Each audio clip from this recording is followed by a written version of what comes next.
Hello, this is a new section called Story. The story. Hello, everybody. So, welcome to our first episode. We decided to do this little section like this because we have so many questions from friends and fans. They want to know about a little bit of our story. So it is a very, very long story. So that's what we're going to do in little sections. So the first, let's say, little section is gonna answer the first question that we've been asked all the time. Yes. That is, how the hell did you end up playing together? Together. How did you guys actually play together? So it is a long answer, so we're gonna try to summarize and we have everything. different memories. We have different memories and probably different What's the stories quote? all together. So this should call stories. Yes, the stories. What's the quote from Gabriel Garcia Marquez? That we are not what we remember, but come on.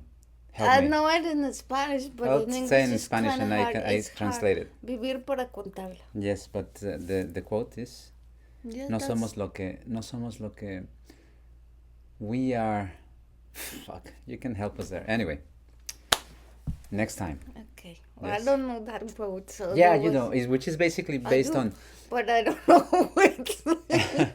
It's basically saying that we only are what we remember, but how? But that's really cool. We only are what we remember. But it's along those lines. But it's not. It's actually way cooler because it says that basically we have our own. Maybe what we remember is not even true, but that's our reality. Okay, so first question is, how the hell did you met together? How the hell did you actually play together? So let's go back in time. 1989. 1999. So me and Rod were like 15-year-old kids, and I went to drama classes in a kind of cultural house in Mexico City along with my sister and my cousin. And the three of us were just having fun in these drama classes that were very serious, and we just were laughing, so it was a lot of fun. And this cultural house, Rod's older brother was the director of that. Gabriel. Gabriel is his name, by the way. So Gabriel was directing this house. And then at some point, I remember walking around this place, I heard they had like a little stage with a seat and everything, like a tiny little like theater. 200 people capacity, yeah. And then I heard a drum, and somebody was playing the drum, and they were playing Metallica's One, you know? Yes.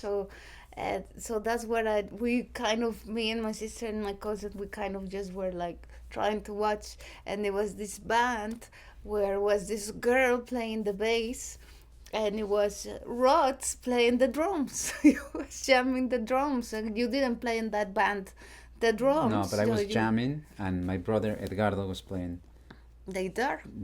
Yeah. So that's the first time I saw Rod, and then we met there, and then I asked you, like, you said, no, I'm a guitarist, and I'm going to these classes or lessons or whatever, and they're very good, and I can go and show you where is it, blah blah. And I wanted to play some sort of like more rock, because at that time I was taking lessons like very sort of like only chords, very boring. I always push the teacher to say, hey, I want to play different and blues and stuff like this.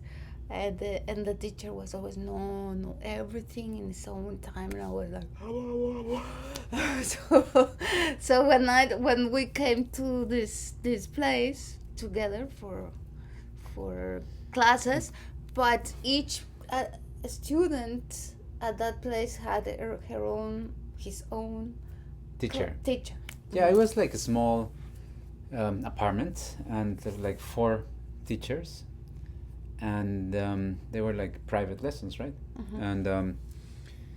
And I was there. I lasted for a month. I really never took lessons. I took like 3 months there, probably more than a month, and then years later with Hector Castañón, but that was another story.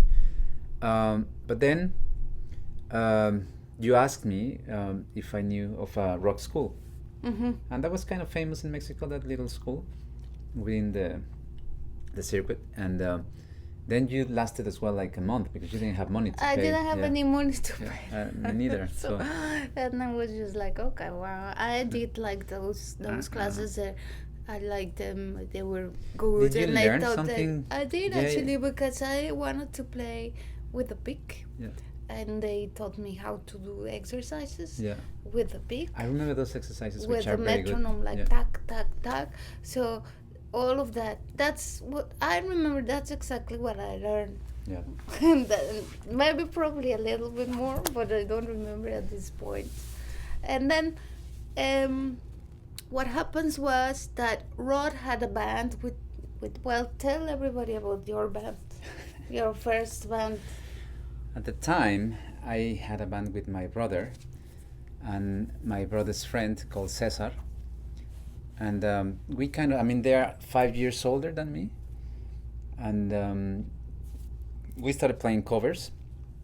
Well, I started playing guitar earlier with my brother. But so by the time I was 15, they were 20. So I was the front man and the guitar player. And my brother was the other guitar player. And then this girl, well, we had several members. But Yvonne was a bass player for a while. And so in 1991, we were signed to the only label called Beyond Paradise or something like that, right? Or Far From Paradise. Far From Paradise. And so we recorded an album, and we had at that time a guitar player called Luis. Gab and I had been already friends for a couple of years, and we were rehearsing in your house because your mom gave Your us... band. So the story Exactly. is like they practice in my house. And meanwhile, alternatively, me and Rodrigo played with acoustic guitars for fun. And I remember one day that you asked me, show me what are you playing or whatever. I said, I think I wrote something. And I show you, and you really liked it. Yeah. And so you said, But that was kind of a classical music. But that sounded to you like classical music. Well, but you know, they were like... I remember they want... you liked Chopin and Yeah, Mozart. but that was more into a Beatles song. You know? Well, but you know, those classical kind of guitar arpeggios. Yeah, you know, yeah. You know? So it was something like... To me, was like super weird because by that time, I grew up with my dad's acoustic guitars, but as soon as I got my first electric guitar, I didn't want to play acoustics anymore until I met you, and you were playing your acoustic because you didn't have electric. And yeah, I liked this kind of arpeggio thing. And then we started playing in the afternoons after your practice. So we stayed there and we were just coming up with this music that it was just for fun with no purpose because we were metalheads. So I wanted to form a metal girl band or any girl band. That was my dream at that time. And it was hard to find girls that played rock or wanted to play in a band. At that time, it was very hard. It wasn't like there was no social media or anything that you can go and search for, you know. So we used to, you know, put ads. Yeah. In the music shops and the record shops, and phones and the paper, right? In the local newspaper. In the local newspapers, and that's the way we kind of got connected. And then I saw sometimes when we were to this little place that it was in Mexico City where all the metalheads came to this little market on Saturday, El Chopo, where you can find all the demos and all the bands from cassettes the cassettes and everything. and I remember I saw girls, they dressed like metalheads, and I should ask them if they play. And I was like, do you play? I said, oh no. I was okay. So I asked other girl, do you play? I felt like Did a you meet blog Yvonne there? trying to. I felt like a blog trying Score. to score with them, And they looked at me like, no, I don't play. Where did you meet your? I mean, besides my band, you started your own girl band in 92 maybe. Well, I don't know. I remember. I don't know the year. Yeah. That's something. But I remember that girl, Yvonne, the girl who used to play with you guys. Yeah.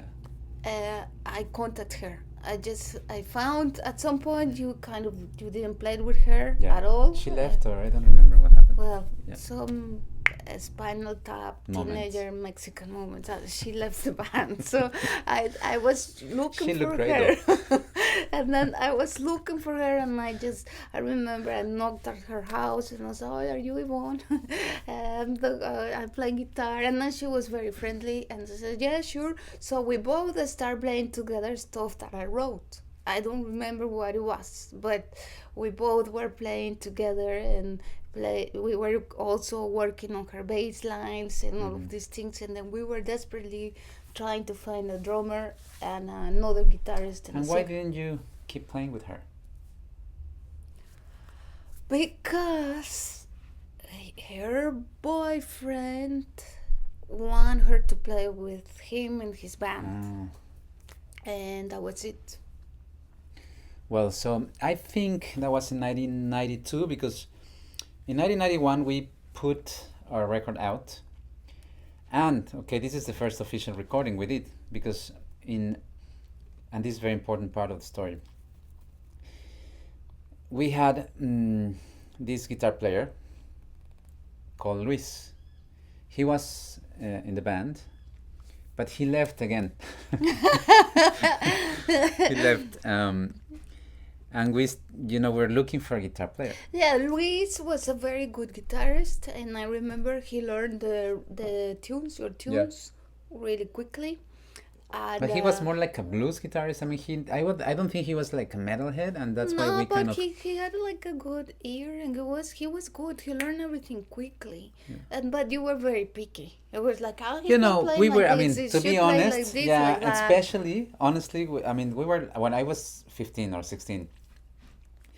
My brother was older, and my friend Cesar, but we were not super happy with we wanted to be like the bad guys, like a metal band, and all with long hair. Yeah, we all have like super massive long hair, and this guy, you guys were like this in the photos, like this. but this guy Luis didn't want to have like long hair. He was doing the military service, so but he was working. Bold. He had a kid. He was very young, but he had a kid. He had a wife. Exactly. Like he was maybe 21, but he already got a wife. And he wasn't really a metal player. He was like a blues player, but he was having fun. But you guys pushed him to his attitude. He wasn't really like what we wanted, No. Anyway, he left. Of course. And because we were practicing in Gab's room, well, not your room, in the backyard room or whatever. So she knew what was happening every day, and you knew kind of the songs. Obviously, you were familiar with the songs. I knew all the songs. Like, hang on a sec. Rod was like the creme of la creme from that band. he wrote the music. So, and the evenings when we played with the acoustics, he also was writing the music for the band. So I was there so at some point you were like, learn this because I need to do a solo. The other so guitar, I learned the other guitar, or I learned the full beats, I learned the full riffs, everything. And then you were doing the solos, or you wanted to change these things. Or the harmonies and all that. But for me, it was fun because I was just learning. Like I was just like challenged, learn this, learn. Yeah, and electric, because you didn't have electric. So it was, to me, it was a lot of fun. And then eventually, also Edgardo, your brother, kind of injured his arm, and he asked me to learn his bass lines for a recording. So I was learning the bass lines for the recording. So I knew the music. Yes, and then But everybody said, "Why are you looking for guitarists for because you?" of the same reason, exactly. Some people want like asked us if why you didn't play in the band. Yes, because Luis Left. left the band, and you guys started quest to get Yeah. a new guitarist, and you guys auditioned like at least I remember like 30 guys Many guys coming would into go the to your house. house Yeah. with you to meet with you First of to all, we do did, yeah, a exactly to test, yeah an audition, right? an audition And then they didn't pass it, and it was funny because you were downstairs, so with the looking at these guitar, guys, yeah. with my So guitar. she knew all the songs, but we didn't want to have again like this silly, stupid, childish image of being like the four man and the four just stupid. But we didn't even consider having you as in the band, and probably And you didn't want to I exactly didn't consider because to. you wanted to have a girl band, right? And yes, too. And Exactly. to me, your practice moments were a little bit boring because you Yeah. guys came in and they didn't. You really didn't talk about anything. No, because we didn't drink and all that. We were like focus on music or Focus whatever. in the practice. So they show up and they say hi, play, and go. And we never played live. It was just all the time practicing for nothing. I mean, Yes. well, now we can see. But and then eventually, after like so many tries, you were like, well, you know what? What White happened? Zombie. White Zombie played a massive influence on us because White Zombie came out with a girl, and we said like, fuck. I mean, we should tell Gab. Actually, yeah, that's exactly what happened. Last 92, 93. Mm-hmm. And we told you, and you were bandless at the time because I think your band with the girls had kind of broken up or No, I something. had many bands with. At some point, I made my dream come true because I actually, I formed a first girl band, Yes. and then I was invited to play in another one, and then it was just maybe three different bands. But I think when I told you you were with the band. We were done yeah, because yeah. with the girls, even though they were all great musicians, all of us they came from different backgrounds. At that time, I was just metal, and the drummer was into more progressive jazz, more music head, Yeah. and she considered metal like not super good. And the other girl, she was into something else and like this. So it was very hard to try to come up with music together because we all of us would like different styles of Yeah. music, and then we were trying to also make a living out of music. And so at some point some other members of the band they want just focus on covers and play in bars to Yeah. make money. And Which to you me did, right? For I a while. did, but I didn't like it, I didn't really enjoy that bit. And it was great to get money for the first time, but even though to me it was just like it was that's not what I wanted to do musically, because at some point there were just more pop tunes Yeah. that they had, like people in the bars and stuff like that requested more pop tunes. And to me it was just like, this is not me. Nothing against pop or anything, but so then that's where exactly I got the invitation from But that's From a few years later. Rodrigo's bands. That was in probably 93 or something, 94. But in 92 we come up, 91 I think, our album came out and you were invited to play a ballad because you knew the tune. Hmm. And we recorded together. That was the first recording we did together. That's right. We played this ballad In with acoustics. 1991, Hmm. called Time. That was the name of the song. That was yeah, and we spent a lot of time playing together, like the acoustics, Hmm. without having, as you said, like any purpose of doing like a side project for. We were just playing in the afternoons or whatever. And years later, you joined the band, and the band changed name from Caslow to Tierra Ácida, Hmm. which is 93, 94. And I think if you, Yeah. this is my memory. Yeah. we did some. We were writing stuff together, Yeah, yeah, yeah, yeah. and some of that material was proposed to Edgardo and Cesar. To my brother And so the it was like drummer. a few full change, and they were like, what? They kind of didn't like it that much. I don't But remember they, that though. I do. And at some point they decided, okay, let's go ahead. Now we have a girl in the band, and now it's music changing a little bit. So Yeah. they were not super happy, but they were like, okay, No, let's go. it was obvious that we took over. Yeah, at the Yeah. beginning it was you and Edgardo. Yeah. You and your brother, like the ones. Yeah. And then at some point, you We and I were the shifted. youngest, and we wanted to sound like Pantera, and we want Cesar, the drummer, to play like those like crazy metal, Dave Lombardo from Slayer, and Yeah, all of exactly. this. But this moment, I think, is a moment that we're gonna have to cut and continue the story. Yeah, because it can go forever. It can go Yeah. forever. So we better do like many episodes, and we can tell. I mean, this is just the beginning. We can tell anecdotes. So next chapter would be how was to play together in a In the metal band. band called Tierra Acid. And if you have questions, specific questions, please let us know, Yes. and we'll for sure we Yeah, we we cover try them to- here or answer yeah in the comments or whatever. in the comments or here in this space. But for the moment, thank you so much. Yes. So thank you, Rod. Bye bye. Ciao, ciao. So see you next Friday.